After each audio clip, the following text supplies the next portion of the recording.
Genome India திட்டம் நாட்டின் உயிரி தொழில்நுட்ப ஆராய்ச்சியில் ஒரு மைல்கல்லாக இருக்கும் என பிரதமர் நரேந்திர மோடி நம்பிக்கை தெரிவித்துள்ளார்.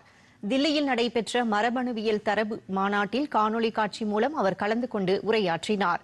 அப்போது பேசிய பிரதமர் நரேந்திர மோடி, பல்வேறு உலகளாவிய பிரச்சினைகளுக்கான தீர்வுக்காக உலகம் இன்று இந்தியாவை நோக்கி இருப்பதாக தெரிவித்தார். ஜினோம் இந்தியா திட்டம் நாட்டின் உயரிய தொழில்நுட்பம் குறித்து ஒரு முக்கிய அம்சத்தை எடுத்துரைப்பதாக அவர் கூறினார். கடந்த 10 ஆண்டுகளில் உயிரி பொருளாதாரம் கணிசமாக வளர்ந்திருப்பதாகவும் மிகப்பெரிய வேகத்தை எட்டியிருப்பதாகவும் பிரதமர் குறிப்பிட்டார். 2014ஆம் ஆண்டில் $10 பில்லியன்